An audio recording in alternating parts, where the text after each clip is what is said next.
Hi friends, ನಮಸ್ಕಾರ. ಮತ್ತೊಮ್ಮೆ Salaar trailer ಮೂಲಕ ನಿಮ್ಮ ಮುಂದೆ ಬಂದಿದ್ದೀನಿ.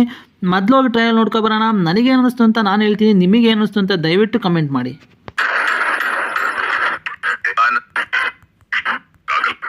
ಫೈನಲಿ ನೆಕ್ಸ್ಟ್ ಲೆವೆಲ್ ಅಂತ ಹೇಳ್ಬೋದು. ಈಗ ಪ್ರಭಾಸ್ ಅವರು ಇಷ್ಟು ದಿನ ಅವರು ತುಂಬ ಸಿನಿಮಾ ಫ್ಲಾಪ್ ಆಗಿದ್ದು, ಇದಕ್ಕೆ ಬ್ರೇಕ್ ಸಿಗುತ್ತಾ ಅಂತ ಎಷ್ಟೊಂದು ಜನ ಅನ್ಕೋತಿದ್ದಾರೆ. ಖಂಡಿತ ಬ್ರೇಕ್ ಸಿಗುತ್ತೆ ಅಂತ ನಂಗೆ ಅನಿಸ್ತಿದೆ.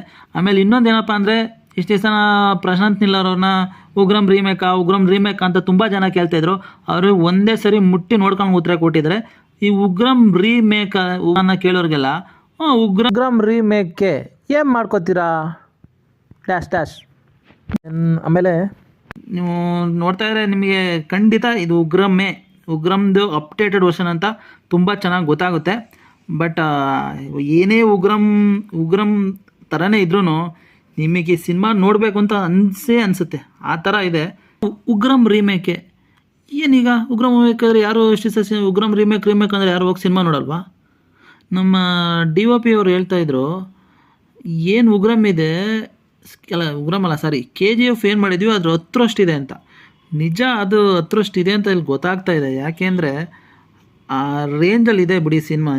ಏನು ಟ್ರೈಲರಲ್ಲೇ ಹಿಂಗೆ ಒಂದೊಂದು ನಿಮಿಷಕ್ಕೂ ಒಂದೊಂದು ಸೆಕೆಂಡಿಗೂ ತುಂಬ ಕ್ಯೂರಿಯಾಸಿಟಿ ಆಗಿದೆ. ಇನ್ನು ಸಿನಿಮಾ ಹೇಗಿರುತ್ತೆ ಅಂತ ನೆಕ್ಸ್ಟ್ ಲೆವೆಲ್ಲೇ ಬಿಡಿ, ಅದ್ರ ಬಗ್ಗೆ ಮಾತಾಡೋಂಗಿಲ್ಲ. ಆ ಥರ ಪ್ರಶಾಂತ್ ನೀಲ್ ಅವರು ಅವ್ರದ್ದೇ ಆದ ಯೂನಿವರ್ಸ್ನ ಬಿಲ್ಡ್ ಮಾಡಿಬಿಟ್ಟಿದ್ದಾರೆ. ಅದರೊಳಗಡೆ ಆ ಯೂನಿವರ್ಸ್ ನೋಡೋಕ್ಕೆ ಎಲ್ಲ ವೆಯ್ಟ್ ಮಾಡ್ತಾಯಿದ್ದಾರೆ. ಇನ್ಸೈಡ್ ಯಾರು ಉಗ್ರಂ ರೀಮೇಕ್ ಅಂತಿರ್ತಾರಲ್ಲ ಅಂತಾರೆ ಹೋಗ್ಬಿಟ್ಟು ಈ ಸಿನಿಮಾ ಫಸ್ಟ್ ನೋಡ್ತಾರೆ ಅಂತ ನನ್ನ ಒಪಿನಿಯನ್. ಎನಿವೇ ಇನ್ನೇನು ಅರೌಂಡ್ ಇನ್ನೊಂದು ವೀಕಲ್ಲಿ ಸಿನಿಮಾ ರಿಲೀಸ್ ಆಗುತ್ತೆ. ಎಲ್ಲ ಆದಷ್ಟು ಹೋಗಿ ಥಿಯೇಟ್ರಲ್ಲಿ ಹೋಗಿ ಸಿನಿಮಾ ನೋಡಿ. ನಮ್ಮ ಇಂಡಸ್ಟ್ರಿನ ಬೆಳೆಸಿ, ನಮ್ಮ ಡೈರೆಕ್ಟ್ರು ನಮ್ಮ ಕನ್ನಡ ಇಂಡಸ್ಟ್ರಿಯಿಂದ ಅಲ್ಲಿಗೆ ಹೋಗಿದ್ದಾರೆ ಅಂತ ಇದು ಮಾಡ್ಕೊಬೇಡಿ.